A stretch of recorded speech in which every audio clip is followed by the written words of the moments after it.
ദൈവനാമം മഹത്വപ്പെടുമാറാകട്ടെ. ഇന്ന് എന്നെ ശ്രവിക്കുന്ന എൻ്റെ എല്ലാ പ്രിയപ്പെട്ടവർക്കും നമ്മെ ചേർത്തുകൊള്ളുവാനായി വേഗം വരുന്ന കർത്താവായ യേശു ക്രിസ്തുവിൻ്റെ നാമത്തിൽ സ്നേഹവന്ദനം. നമ്മുടെ ചിന്തയ്ക്കായിട്ട് നാം ഈ ദിവസങ്ങളിൽ നമ്മെ അറിയുന്ന ദൈവം എന്നുള്ള വിഷയത്തെക്കുറിച്ചാണ് നമ്മൾ ചിന്തിച്ചുകൊണ്ടിരിക്കുന്നത്. അപ്പോൾ നമ്മെ അറിയുന്ന ദൈവം ആരാണെന്നുള്ളത് നമ്മൾ ഒന്നാമതായിട്ട് ചിന്തിച്ചു. നമ്മെ അറിയുന്ന ദൈവം നമ്മുടെ ജീവിതത്തെ അറിയുന്ന ദൈവമാണ് എന്നുള്ളത് നമ്മൾ ചിന്തിച്ചു. നമ്മുടെ ജീവിതത്തെ എപ്പോഴൊക്കെ അവൻ അറിയും? നാം ഉദരത്തിലായിരിക്കുമ്പോൾ അറിയും, നാം പാവികളായിരുന്നപ്പോൾ അറിഞ്ഞു, നാം ദൈവമക്കളായിരിക്കുമ്പോൾ നമ്മെ അറിയുന്ന ദൈവമാണ്. രണ്ടാമതായിട്ട് നമ്മൾ ചിന്തിച്ചു നമ്മുടെ വഴികളെ അറിയുന്ന ദൈവമാണ്. മൂന്നാമതായിട്ട് ഇന്ന് നമ്മുടെ ആവശ്യങ്ങളെ അറിയുന്ന ദൈവമാണ്. നമ്മുടെ ആവശ്യങ്ങളെ അറിയുന്ന ഒരു ദൈവം നമ്മൾക്കുണ്ട്. നമുക്കൊരു വേദഭാഗം വായിക്കാം. മത്തായി എഴുതിയ സുവിശേഷം 6:25 വാക്യം. അതുകൊണ്ട് ഞാൻ നിങ്ങളോട് പറയുന്നത്, എന്തു തിന്നും എന്തു കുടിക്കുമെന്ന് നിങ്ങളുടെ ജീവനായി കൊണ്ടും എന്തുടുക്കും എന്ന ശരീരത്തിനായിക്കൊണ്ടും വിചാരപ്പെടരുത്.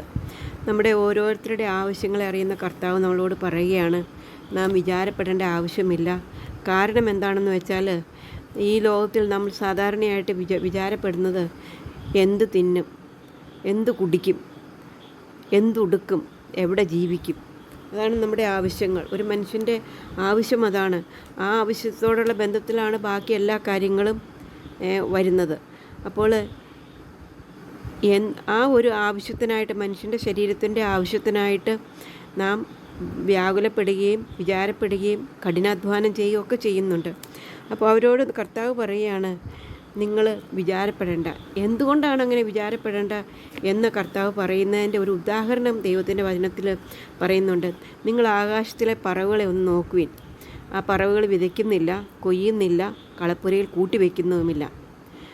ഈ നമ്മൾ പറവുകളെ നോക്കുമ്പോൾ, ഈവൻ കാക്കയെ നോക്കിയാൽ, പക്ഷികളെല്ലാം നോക്കിയാൽ നമുക്കറിയാം, അവരൊന്നും നമ്മളെപ്പോലെ വിതയ്ക്കുന്നില്ല, അവർ കൊയ്യുന്നില്ല, അവർ കളപ്പുരയിൽ കൂട്ടിവെക്കുന്നില്ല.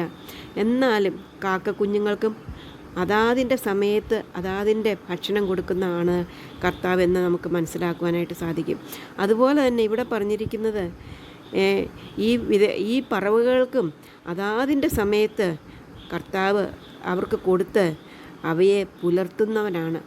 അപ്പോൾ ഈ പറവുകളെ പുലർത്തുന്നെങ്കിൽ, കാക്കക്കുഞ്ഞുങ്ങളെ പുലർത്തുന്നതെങ്കിൽ, സിംഹക്കുഞ്ഞുങ്ങളെ പുലർത്തുന്നെങ്കിൽ, പ്രിയമുള്ളവരെ, നാം എത്രയോ വിശേഷതയുള്ളവരാണ്.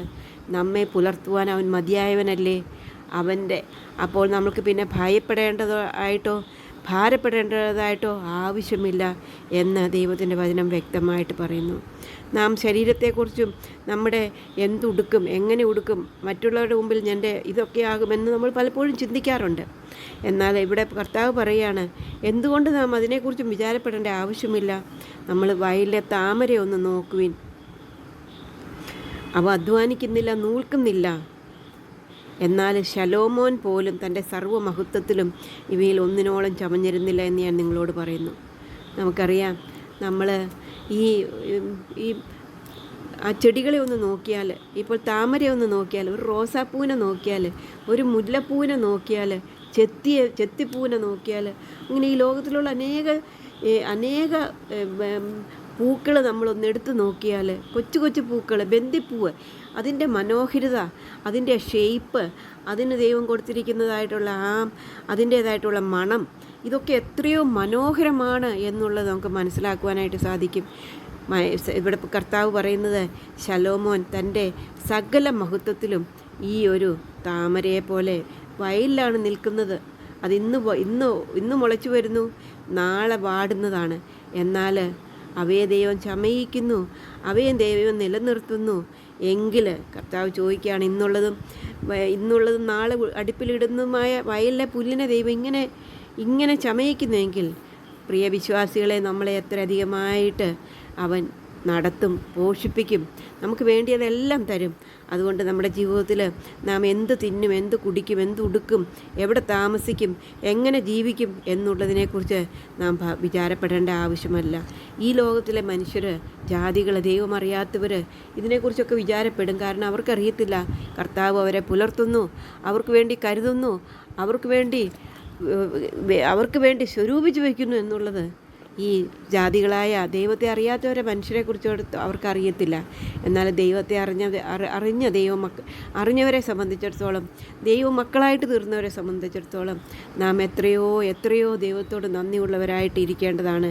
കാരണം നമ്മെ അറിയുന്ന ഒരു കർത്താവാണ് നമുക്കുള്ളത് എന്നുള്ളത് ദൈവത്തിൻ്റെ വചനത്തിൽ നിന്ന് വ്യക്തമായിട്ട് നമുക്ക് മനസ്സിലാക്കുവാനായിട്ട് സാധിക്കും. നമ്മെ മുഴുവനായിട്ട് അറിയുന്ന കർത്താവ് പറയാണ് നിങ്ങൾ വിചാരപ്പെടരുത്. ചോദിക്കുകയാണ്, അല്പവിശ്വാസികളെ നിങ്ങൾ എന്തിനാണ് എന്ത് തിന്നും എന്ത് കുടിക്കും എന്ത് കൊടുക്കും എന്നിങ്ങനെ നിങ്ങൾ വിചാരപ്പെടരുത്. ഈ വകയൊക്കെയും ജാതികൾ അന്വേഷിക്കുന്നു.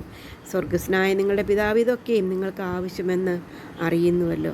അതുകൊണ്ട് പ്രിയ സഹോദരിമാരെ, നാം വിചാരപ്പെടാത്തവരായിട്ട് അതിന് പകരമായിട്ട് ദൈവത്തിൻ്റെ രാജ്യവും നീതിയും അന്വേഷിച്ചുകൊണ്ട് ഈ ലോകത്തിൽ ജീവിപ്പാൻ കർത്താവ് നമ്മളെ സഹായിക്കട്ടെ. നമുക്ക് നാളേക്കായിട്ട് വിചാരപ്പെടേണ്ട ആവശ്യമില്ല. കാരണം നമ്മുടെ കർത്താവ് ജീവിക്കുന്നു, നമ്മുടെ കർത്താവ് നമ്മൾക്ക് വേണ്ടി കരുതുന്നു എന്നുള്ളത് മനസ്സിലാക്കുവാനായിട്ട് സാധിക്കും.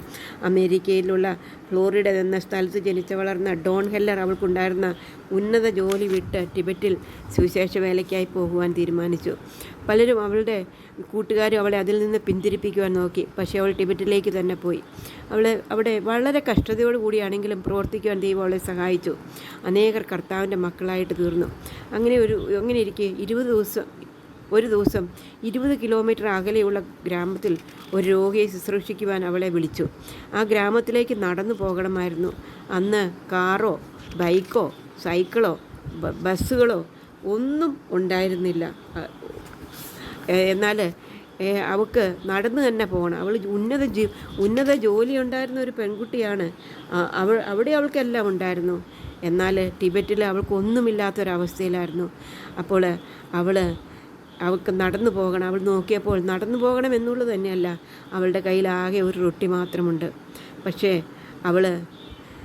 അവൾ നടക്കുവാനായിട്ട് തന്നെ തീരുമാനിച്ചു. അവൾ വിശ്വസിച്ചു. മരുഭൂമിയിൽ ജനത്തെ മന്ന കൊടുത്ത് നടത്തിയ ദൈവത്തിൽ ആശ്രയിച്ചു. കാടപ്പക്ഷിയെയും മന്നയും കൊടുത്ത് 1,00,000-ൽ കൂടുതലായിട്ട് 12,00,000-ൽ കൂടുതൽ ആൾക്കാരെ പുലർത്തിയെങ്കിൽ എന്നെയും പുലർത്തുവാൻ കർത്താവ് മതിയായവനാണെന്ന് വിശ്വസിച്ചുകൊണ്ട് അവൾ യാത്ര തുടങ്ങി. താൻ റൊട്ടി കുറേശ്ശെ കഴിച്ചു. എന്നാൽ റൊട്ടി തീർന്നു. അങ്ങനെ പോകുമ്പോൾ വലിയ വിലപിടിപ്പുള്ള ബദാം പരിപ്പുകൾ വഴിയിൽ കിടക്കുന്ന അവൾ കണ്ടു. വളരെ സന്തോഷത്തോടുകൂടി അവൾ അത് പെറുക്കിയെടുത്തു.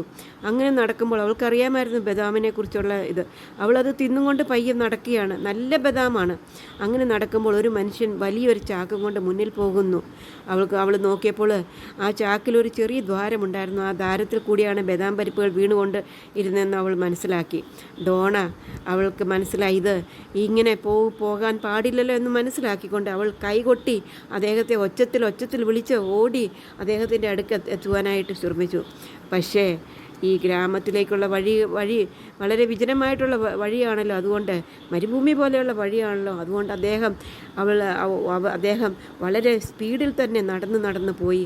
അവളുടെ വിളി കേൾക്കുവാനോ അവൾക്ക് അദ്ദേഹത്തിനോട് പറയുവാനോ പറഞ്ഞിട്ടും അവൾ കേൾക്കാത്ത ഭാവത്തിൽ നടന്നുപോയി. തൻ്റെ സ്വർഗീയപിതാവ് തനിക്ക് വേണ്ടുന്ന ആഹാരം നൽകിയത് ഇങ്ങനെയാണെന്ന് ഡോണയ്ക്ക് മനസ്സിലായി. കർത്താവ് നമ്മെ കരുതുന്നവനാണ്.